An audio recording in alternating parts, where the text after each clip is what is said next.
Kana Nabi sallallahu alaihi wasallam adalah Nabi sallallahu alaihi wasallam idza lam yuqatil. Halaman 603 kalau yang terjemahan.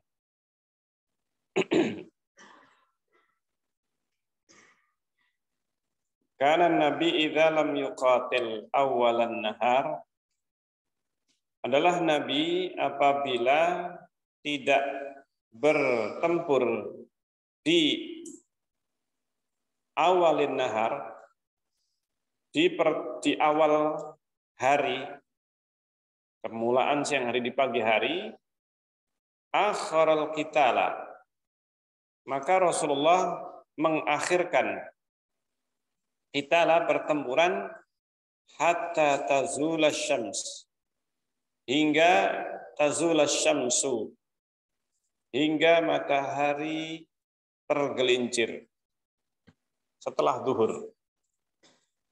Jadi mengakhirkan setelah zuhur. Apabila tidak berperang di pagi hari, nanggung. Jadi masih apa? Nanggung. Bukan di awal hari, di awal pagi hari sekali, atau sekalian siang hari. Sekalian siang. Ini yang disebutkan dalam bab ini. Nah, disebutkan dalam hadis ini dari An Abdullah ibni Abi Aufa radhiyallahu anhu. Dari Abdullah bin Abi Aufa radhiyallahu anhu anna Rasulullah sallallahu alaihi wasallam, bahwa Rasulullah sallallahu alaihi wasallam fi ba'di ayyamihi, di salah satu hari-hari beliau, allati laqiya fiha, yang beliau bertemu dengan musuhnya. Intadhara, beliau menunggu. Beliau intadhara hatta malatis syams, hingga matahari condong ke sebelah barat. Maksudnya sampai setelah masuk waktu zuhur. Ini setelah zuhur. Ini setelah zuhur. Kalau enggak pagi sekali, maka setelah zuhur. Ini berarti Rasulullah sholat zuhur dulu.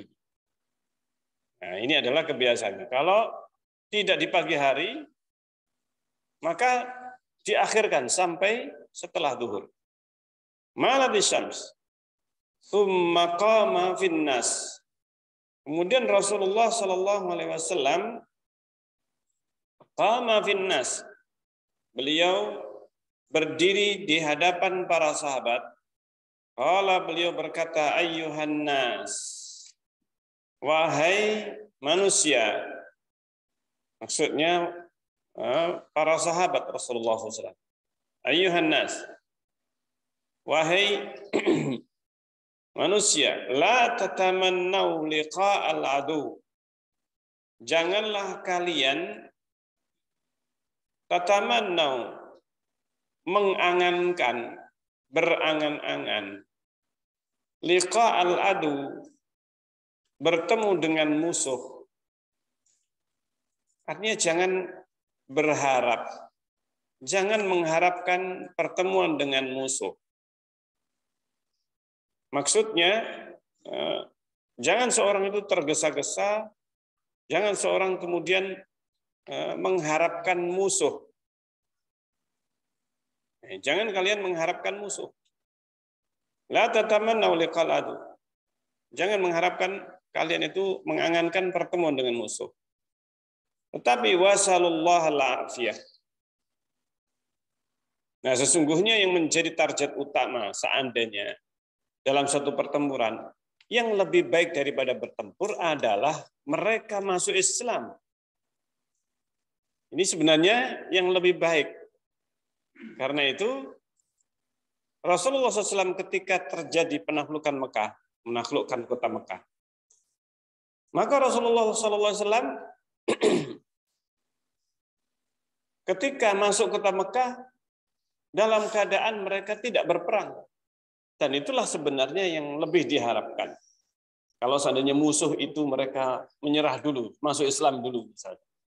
Ini justru sebenarnya yang menjadi tujuan jihad itu sebenarnya adalah merupakan tujuan atau jihad atau perang itu adalah bukan tujuan utama di dalam Islam.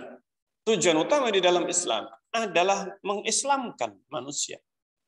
Menjadikan mereka, kaum musyrikin, mereka kembali kepada Islam. Ini bukan tujuan utama untuk diambil harta mereka dengan jihad. Nah, seandainya sudah capek-capek pergi berjihad, ini kemudian mereka sudah bertemu dengan musuh, ternyata musuhnya bisa dinego masuk Islam. Maka itu sebenarnya menjadi tujuan utama, dan itu yang lebih baik. Bukan kemudian, wah sudah jauh-jauh, biayanya mahal, nggak dapat ghanimah. Nggak dapat ghanimah, wah rugi kita. Bukan rugi, karena perjalanan menuju tempat perang, ini sudah dapat ganjaran setiap langkahnya. Pulang balik ini sudah dapat ganjaran. Masya Allah. Sehingga mati syahid itu adalah sesuatu yang diharapkan ketika jihad fisabilillah, bukan ghanimahnya. Ini bukan ghanimahnya. Ghanimah itu adalah efek samping. Ini katut. Ini itu efek samping. Artinya apa? Kemenangan itu adalah yang kedua setelah mereka kalau seandainya masuk Islam, itu yang pertama. Kemudian kalau seandainya bisa kemenangan, maka itu yang kedua. Kalau ketiga, seandainya tidak menang, ini atau menang dan kemudian sebagian di antara mereka mati syahid. Ini yang terakhir kalau seandainya mereka mati syahid. Ini Masya Allah. Sehingga apa? Tujuan utama memang jihad fisabilillah itu adalah cara terakhir ketika mereka sudah tidak bisa didakwai dengan cara yang lemah lembut, maka yang menjadi jalan terakhir mereka adalah diperangi. Bahkan sebelum diperangi, seandainya mereka kemudian tidak mau masuk Islam juga, tapi memilih damai, itu sebelum terjadi peperangan, maka diberikan pilihan itu. Pilihan paling pertama masuk Islam. Pilihan kedua, ini mereka tidak masuk Islam, tetapi menyerah, membayar pajak, jizyah. Ini kalau seandainya bisa, ya ini sudah. Mereka tidak mau masuk Islam, ya sudah nggak apa-apa. Tapi mereka membayar jizyah, nggak jadi perang. Mereka bayar pajak. Baru yang ketiga, sudah terpaksa jihad fisabilillah. Nah ini. Maka ini Rasulullah SAW. Sehingga ketika Rasulullah memerintahkan para sahabat untuk berperang, kalau diikuti Rasulullah, maka Rasulullah yang memimpinnya. Maka Rasulullah sebelum terjadi peperangan, maka Rasulullah mengutus sebagian sahabat untuk negosiasi. Ini negosiasi. Mereka ditawari dulu masuk Islam, mau masuk Islam, atau mereka menyerah, pilihan kedua, atau yang ketiga, ya sudah diperangi jihad. Nah nanti ketika Nabi Isa turun, sebelumnya ada 3 pilihan sampai sekarang dan sampai nanti Nabi Isa turun. Kalau terjadi peperangan jihad fisabilillah, maka yang pertama kali diberikan 3 pilihan. Pilihannya 3. Masuk Islam, selesai. Tidak jadi perang. Kedua, tidak jadi perang juga. Tetapi mereka bayar apa? Jizyah. Tidak masuk Islam, tapi bayar jizyah, pajak. Sudah nggak jadi perang. Mereka siap MOU ini. Sudah apa? Tanda tangan, mereka siap menyatakan untuk tunduk takluk. Nah, bisa jadi mereka memilih itu. Kenapa? Mereka bisa jadi melihat kekuatan kaum muslimin sehingga tidak seimbang. Maka pilihan yang terakhir yaitu diperangi jihad bisa. Nanti ketika Nabi Isa turun, pilihan nomor 2 sudah nggak ada. Yang ada masuk Islam atau apa? Perang. Lu bayar jizyah sudah nggak ada, dihapus jizyah nanti. Ketika Nabi Isa turun, tugasnya Nabi Isa adalah yang pertama membunuh apa? Dajjal, membunuh Dajjal. Ini yang diikuti oleh kaum Yahudi, diperangi kaum Yahudi, perang. Sudah. Nggak ada yang lainnya. Kemudian yang kedua tugasnya adalah menghapus jizyah, menghapus pajak. Sudah, pilihannya hanya dua. Dan setelah itu akan menegakkan syariat Islam, syariat Rasulullah SAW. Jadi Nabi Isa akan menerapkan, akan menegakkan hukum Islam. Menegakkan hukum Islam. Syariat Islam. Tidak pakai madhab lagi. Madhab Hambali, madhab Hanafi. Ya, maka yang sampai sekarang masih berpendapat wajibnya bermadhab. Nanti kalau sudah turun Nabi Isa, madhabnya apa? Nabi Isa itu madhabnya apa? Madhabnya siapa? Madhabnya Nabi Muhammad. Itu sunnah Rasulullah SAW yang ditegakkan. Ini Al-Quran dan sunnah. Itulah yang akan ditegakkan oleh Nabi Isa alaihissalam. Bukan madhab tertentu lagi. Sudah nggak ada madhab. Subhanallah. Makanya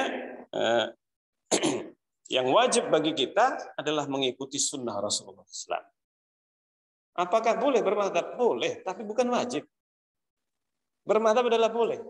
Artinya mempelajari madhab tertentu, kemudian menggunakan kaidah-kaidah madhab untuk diterapkan dalam pelaksanaan fikih. Maka ini adalah sesuatu yang dijalankan oleh para ulama. Tetapi yang tidak mereka lakukan fanatik terhadap madhab. Fanatik terhadap madhab. Nah, kita kembali kepada hadisnya. Rasulullah mengatakan, wasallallahu al-afiyah. Jangan membayangkan pertemuan dengan musuh, karena itu adalah yang terakhir. Bertemu dengan musuh jihad itu adalah pilihan ketiga terakhir ini tadi. Ini jangan membayangkan, justru membayangkan yang paling pertama dibayangkan atau diangankan adalah mereka masuk Islam. Mereka masuk Islam sampai di medan pertempuran. Itu yang sebenarnya diharapkan pertama kali oleh Rasulullah. Makanya Rasulullah setiap perang tidak langsung diutus oleh Rasulullah sebagian sahabat untuk negosiasi dengan mereka. Mereka mau ditawari, mau masuk Islam, ataukah menyerah. Sampai ketika Fathu Makkah. Ketika Fathu Makkah, mereka kemudian awalnya adalah menyerah. Menyerah. Tapi ternyata justru banyak mereka kemudian akhirnya masuk apa? Masuk Islam. Mereka masuk Islam. Tidak terjadi pertempuran. Sehingga tidak ada ghanimah. Karena mereka masuk Islam. Tidak juga pajak. Karena tokoh-tokohnya sudah masuk Islam. Subhanallah. Nah, di situ loh. Sebenarnya makna dari jangan bertemu, jangan mengharapkan pertemuan dengan musuh. Wasallallahu al-afiyah, mohonlah keselamatan kepada Allah. Mohonlah keselamatan kepada Allah. Yang pertama kali diharapkan adalah selamat. Diharapkan adalah selamat. Kalaupun terbunuh, maka itu adalah pilihan terbaik dari Allah Azza wa Jalla untuknya. Masya Allah. Fa'idza laqitumuhum fasbiru. Apabila kalian bertemu dengan mereka, fasbiru, maka bersabarlah.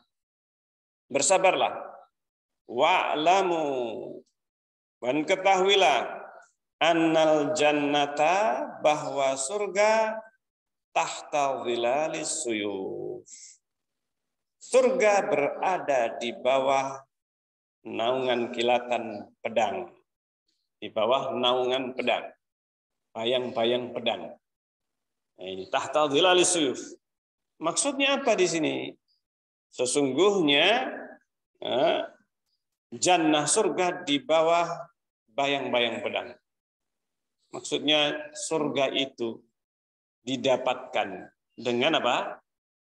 dengan jihad fisabilillah. Salah satunya didapatkan dengan seorang mati syahid, atau seandainya dia menang maka dia mendapatkan ganjaran yang nanti akan dia petik ganjarannya ketika seorang sedang berada di surga. Jadi di dunia kalau menang dapat ghanimah, kalau terbunuh maka dapat apa? Surga. Ini dapat surga. Enggak dapat ghanimah tapi dapat apa? Dapat surga. Masya Allah. Sehingga ini salah satu di antara yang penting untuk diajarkan. Ketika perang, para sahabat dinasihati oleh Rasulullah SAW. Setiap hendak berperang. Ini. Tsumma qala, kemudian beliau bersabda, Allahumma munazzilal kitab. Ya Allah yang menurunkan kitab, dan seterusnya. Ini sampai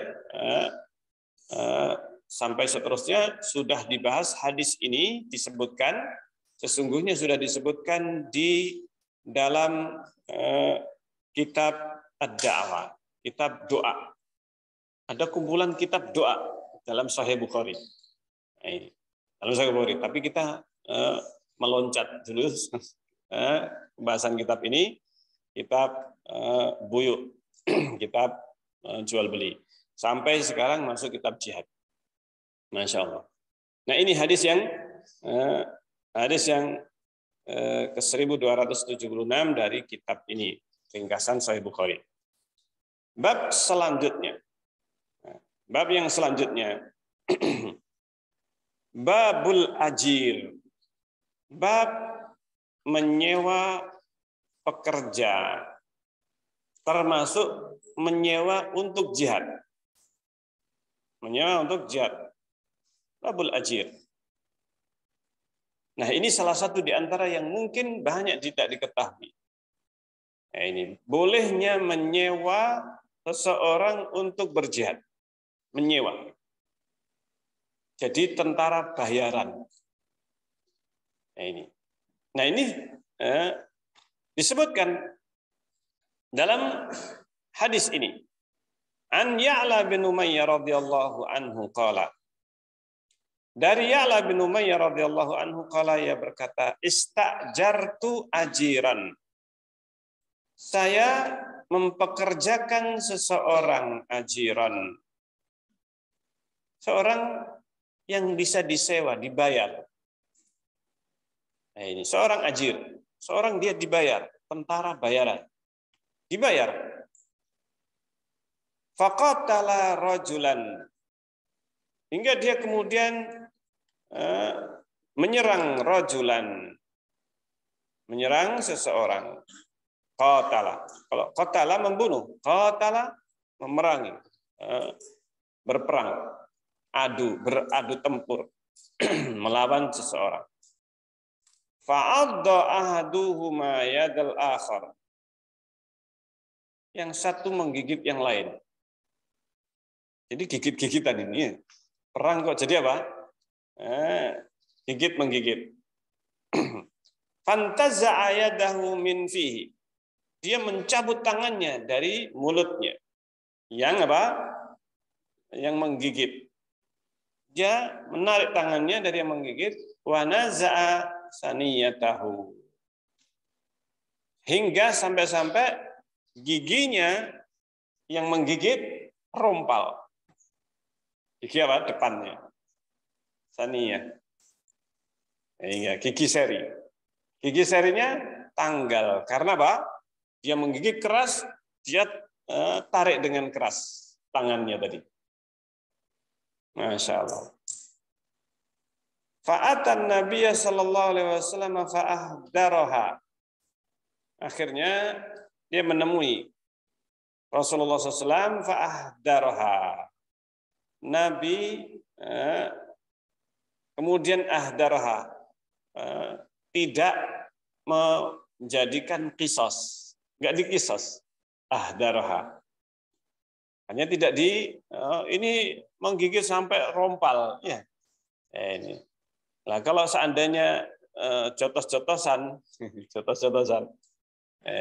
kemudian sampai akhirnya kemudian rompal giginya dan sebagainya. Terjadi pertikaian ataukah pertengkaran, kemudian yang satu memukul yang lainnya, maka ada hukum qisas. Ada hukum apa? Qisas. Ada hukum qisas. Ini. Kemudian di dalam qisas itu disesuaikan dengan bagaimana kalau seandainya yang rompal gigi seri, ya gigi serinya harus dirompalkan. Kecuali kalau seandainya yang rompal giginya memaafkan. Nah, gantinya gimana? Gantinya bisa jadi dengan qisas, bisa diganti dengan diat. Itu kalau seandainya ada qisas. Tapi di sini, ini pekerjanya ini yang dibayar. Nabi SAW ternyata tidak apa? Tidak mengqisas. Tidak mengqisas ini. Faqala. Kemudian Rasulullah SAW bersabda, ayadfa'u yadahu ilaika fataqdamaha kama yaqdamul fahlu. Apakah lawanmu harus menyerahkan tangannya kepadamu, kemudian kamu menggigitnya seperti onta menggigit, seperti onta menggigitnya. Ini artinya apakah mau dikisah seperti itu? Ini tanganmu mau digigit. Jadi Rasulullah SAW tidak menjadikan itu sebagai kisah. Tidak menjadikan sebagai apa? Kisah. Karena apa? Karena kamu yang menggigit. Kamu yang menggigit. Artinya juga berusaha untuk apa? Melukai. Iya kan? Ini gigitan ini mau dikisas. Kalau seandainya dirompalkan itu dengan cara dipukul, maka kisasnya dipukul. Tapi apakah kamu mau? Tanganmu dia apa? Kamu serahkan kepadanya, kemudian dia menggigit, kamu tarik. Kamu mau enggak seperti itu? Ya juga akhirnya enggak mau. Enggak mungkin mau. Maka disinilah Rasulullah SAW tidak menggigitnya. Nah, tidak memerintahkan untuk mengqisasnya. Nah, di dalam bab ini disebutkan ajir, faqatala. Disewa untuk kemudian disuruh untuk apa? Berperang. Di sini tidak disebutkan terjadinya peperangan, tetapi ini beribut dengan sama-sama pergi berjihad. Sama-sama pergi apa? Jihad. Ada seorang yang tidak bisa ikut perang, akhirnya dia membayar seseorang. Sehingga apa? Dia bagi hasil saham. Karena dia membiayai orang untuk berperang, dia sendiri nggak bisa ikut perang. Sahamnya adalah saham kuda, kendaraannya itu dapat saham, orangnya juga dapat saham. Nanti bagi hasil. Ketika pulang, maka bagi apa? Bagi hasil. Kalau dari perang menang, bagi hasil. Nah, di sini tidak disebutkan ini yang disewa ini muslim atau bukan. Muslim atau apa? Atau bukan. Yang penting orang itu disewa. Bisa jadi budaknya yang disuruh berangkat. Budaknya yang disuruh apa? Disuruh berangkat. Artinya kalau seandainya budaknya tadi disuruh berangkat, maka budak itu akan mendapatkan keistimewaan dari majikannya. Nah, ini salah satu di antara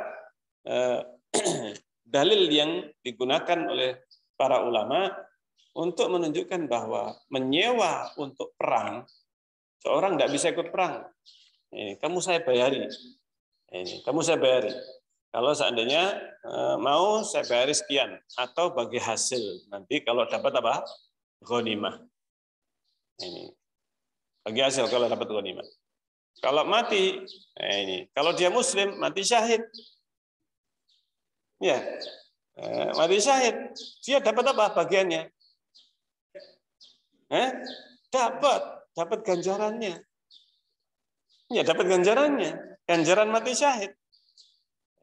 Nah, kalau ganjaran mati syahid berapa bagiannya? Ya sepenuhnya. Kalau ganjaran nggak dibagi-bagi. Kalau ganjaran nggak dibagi-bagi, dapat penuh. Iya kan? Ini orang yang mati syahid, orang yang mengutus atau membayarnya, dia dapat apa? Bagian penuh dari kematian itu. Ganjarannya full. Masya Allah. Kalau balik dapat ghanimah, dia dapat ganjaran dan dapat apa? Bagi hasil. Masya Allah. Nah ini dibolehkan. Dibolehkan. Entah itu dia bukan budak atau budak, kalau budak-budaknya sendiri, atau dia budak menyewa kepada majikannya. Nah ini, saya sewa budakmu ya. Nah, ini, saya sewa budakmu. Nah, ini. Nah, biar budakmu apa berangkat perang nanti kita bagi hasilnya. Kita bagi apa? Hasilnya. Atau orang merdeka miskin, dia nggak punya biaya. Kalau zaman dulu berjihad biaya sendiri. Nah ini. Jadi apa? Swajihad ini. Jihad swasta. Zaman dulu nggak ada jihad apa? Jihad di tentara zamannya Rasulullah. Tentara itu baru ada di zaman Umar bin Khattab radhiyallahu anhu. Baru adanya itu di zaman Umar. Umar bin Khattab radhiyallahu anhu yang membuat angkatan bersenjata. Angkatan bersenjata pada waktu itu dibikin oleh Umar bin Khattab karena banyaknya penaklukan ini, sehingga hampir tiap bulan itu keluar pergi apa? Berjihad. Karena penaklukan kecil-kecil ini, ada yang besar. Nah, dibutuhkan orang yang berjihad itu sebagai jihad tetap. Jadi berperang tetap. Jadi tentara. Kalau zamannya Rasulullah belum ada tentara. Seluruh kaum muslimin mereka jadi tentara. Mau dia itu pekerjaannya berdagang, mau petani, sahabat Ansar petani. Kebanyakan. Ketika dikumandangkan jihad, mereka semuanya ikut serta, pakai biaya sendiri. Jadi hasil pertaniannya, yang ini pakai hasil dagangnya, dia simpen untuk apa? Untuk berperang. Ini. Ketika pulang mereka bawa ghanimah, maka mereka kalau menang, mereka itu menyisihkan untuk persiapan jihad selanjutnya. Memang disisihkan. Masya Allah. Jadi zaman dulu waktu berjihad, ya biaya sendiri. Kendaraan sendiri. Kalau seandainya sekarang ya pakai bawa tank sendiri, kalau pakai kendaraan perang sendiri. Seandainya diterapkan seperti zaman dulu, bawa kendaraan perang ya. Masing-masing punya, dan itu mahal. Nah, karena itu orang yang ikut berperang berjihad, kendaraannya pun juga ada apa? Ada sahamnya. Ada sahamnya, bagiannya. Orangnya yang berjihad dapat bagian, kendaraannya juga dapat apa? Bagian. Masya Allah. Nah, sehingga ini permasalahan yang berkaitan dengan kebolehan menyewa, membayari seseorang jadi tentara bayaran atau pejihad bayaran. Nah, ini. Lah orang yang berjihad, nanti kalau dia dibayar dia nggak dapat ganjaran karena dia itu berperang, bukan karena dia pengen mati syahid dan sebagainya. Bisa jadi seseorang itu tergantung dia nggak tahu dia menyewa orang itu, dia mau berjihad itu karena memang pengen mati syahid, ataukah dia pengen dapat ghanimah saja sehingga dia dapat bagian. Itu tidak perlu tidak perlu dibahas. Artinya seseorang tentunya memilih orang yang memang berangkat jihad dia dapat ganjaran, pengen mati syahid. Ini yang paling utama. Tapi dia tidak tahu apakah niat yang sebenarnya seperti itu. Dilihat dohirnya saja. Ya. Dohirnya dia menyewa orang untuk pergi berperang, berjihad, maka itu dibolehkan. Intinya hukumnya ini dibolehkan seseorang tidak berangkat perang kalau seandainya diwajibkan untuk berperang, maka dia tidak mampu, tidak bisa, tapi dia membiayai orang pergi berjihad. Orangnya tersebut mau dibayar atau tidak, monggo. Oh, saya tidak usah dibayari, yang penting saya dibiayai PP, ya toh. Kemudian keluarganya dicukupi. Ini saya pengen berjihad dan pengen mati syahid. Masya Allah, sudah silakan. Atau seandainya saya pengen juga dapat bagian ghanimah misalnya. Demikian juga seandainya ghanimahnya sedikit maka dibayar. Kalau ghanimahnya sedikit tak bayar. Kalau ghanimahnya di atas sekian maka kamu dapat bagian sekian persen. Masya Allah. Nah ini dibolehkan. Nah kemudian kita lanjutkan. Bab maqila fi liwa'in nabi. Bab tentang liwa'in nabi, bendera Nabi sallallahu alaihi wasallam. Liwa di dalam hadis disebutkan ada dua istilah. Ada liwa, ada rayah.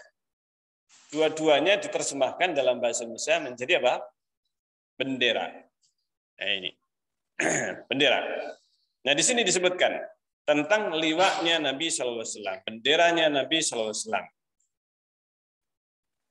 Anil Abbas radhiyallahu anhu, dari Abbas radhiyallahu anhu annahu qala li Zubair, bahwa Al Abbas berkata li Zubair kepada Az-Zubair radhiyallahu anhu, ha huna amarakan Nabi sallallahu alaihi wasallam antar kuzarrayata.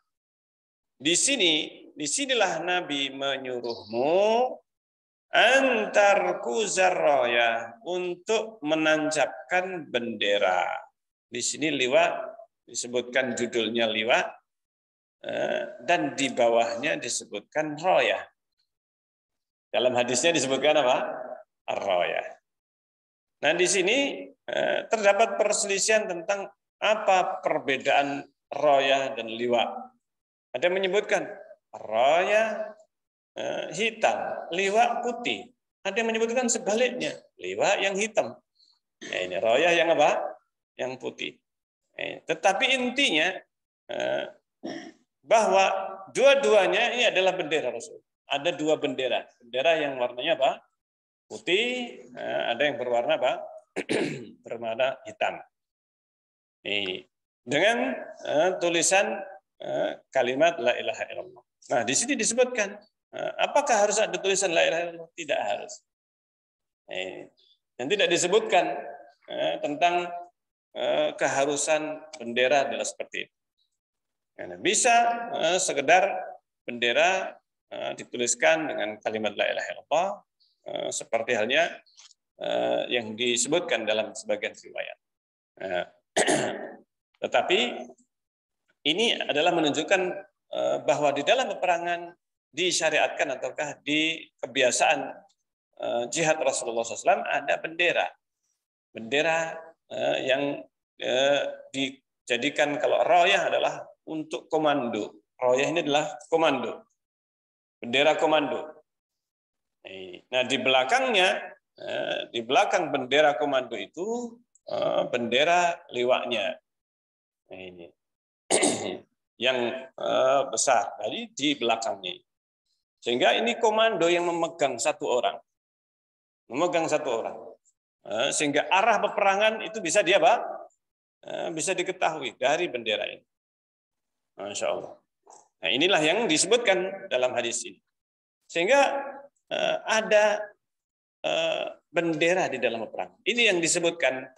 Pentingnya bab ini adalah berkaitan dengan bahwa di dalam peperangan itu terdapat bendera. Baik itu rayah ataupun liwa. Ini ada bendera.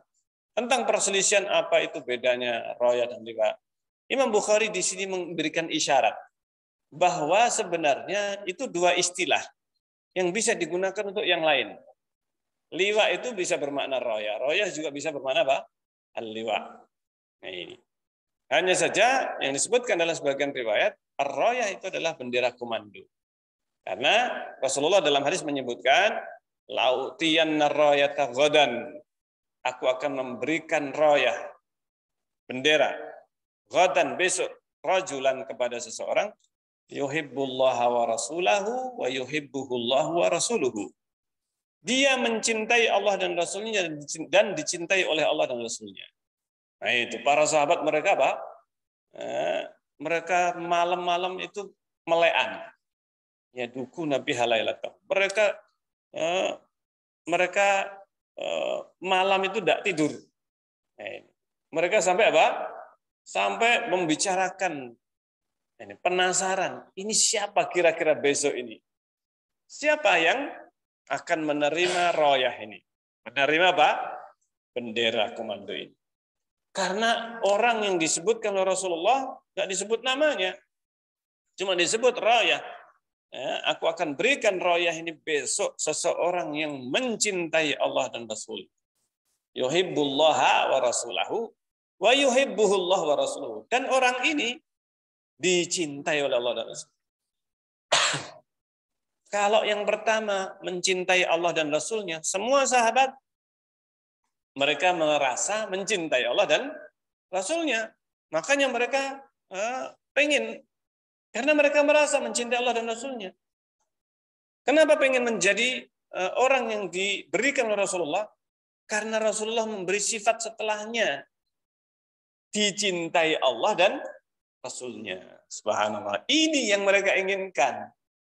Kalau mereka mencintai Allah dan Rasulnya, semua merasa mencintai Allah dan Rasulnya. Tetapi yang mereka inginkan, kenapa ingin diberi royah? Karena Rasulullah mengatakan dicintai oleh Allah dan Rasulnya. Lah, kalau sudah dicintai oleh Allah, Masya Allah, ini yang diinginkan. Makanya mereka pagi hari, ghadan, kata Rasulullah, ini adalah hari terakhir. Besok adalah hari apa? Hari terakhir. Dan Rasulullah menyebutkan bahwa besok aku akan beri dan akan dijadikan oleh Allah di tangannya kemenangan. Besok menang kaum muslimin.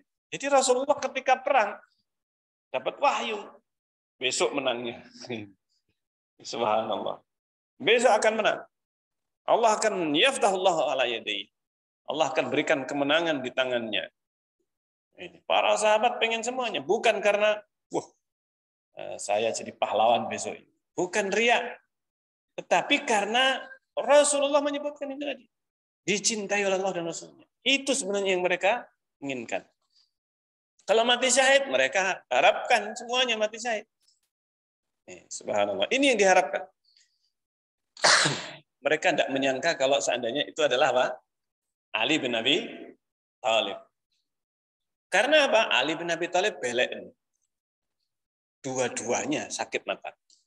Bukan cuma sebelah toh. Sakit matanya Ali bin Abi Thalib waktu itu dua-duanya. Mereka tidak membayangkan mosok Ali sakit mata. Mereka sudah tidak apa? Sudah tidak ada kemungkinan. Karena apa? Namanya Ali sakit mata, belean ini sudah nggak bisa diharapkan. Mungkin orang lain siapa kira-kira? Mungkin demikian, mungkin siapa fulan dan sebagainya. Tidak ada yang menyangka itu adalah apa? Ali. Ada yang menyangka Abu Bakar, Umar, Utsman dan seterusnya. Para sahabat senior, Sa'ad bin Abi Waqqas. Tapi ternyata Rasulullah bertanya, cari-cari. Pagi hari para sahabat mereka berkumpul lebih awal. Mereka menampakkan wajah mereka. Mereka duluan cari saf pertama. Sudah berbaris duluan para sahabat. Ternyata apa? Ali bin Abi Thalib radhiyallahu anhu ditanya, dicari oleh Rasulullah. Rasulullah mencari. Para sahabat menampakkan wajah mereka semuanya. Ini. Karena Rasulullah memegang apa? Bendera ini. Setelah sholat subuh. Yang ternyata Rasulullah SAW mencari Ali. Mana Ali? Dijawab, ya Rasulullah, ini sedang sakit mata. Akhirnya disuruh bawa. Kemudian dia apa? Disuuk. Rasulullah SAW disuuk matanya, langsung apa? Sembuh pada waktu itu. Seperti nggak ada sakit mata sama sekali. Langsung sembuh total. Ali bin Abi Thalib. Ini mukjizat Rasulullah SAW. Langsung sembuh matanya.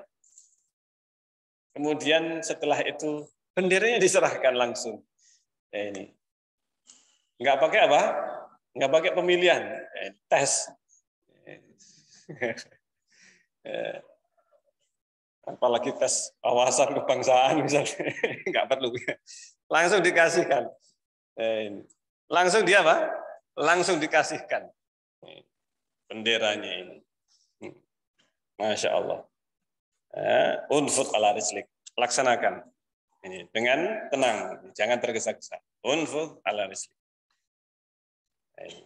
Hatta naz'an idza nazalat bi sahati qaumin. Nah, kalau seandainya sudah nanti kamu di medan pertempuran, diajak lagi, disuruh untuk berdakwah lagi. Ditawari mereka. Nah, ini adalah senantiasa dilakukan oleh Rasulullah SAW.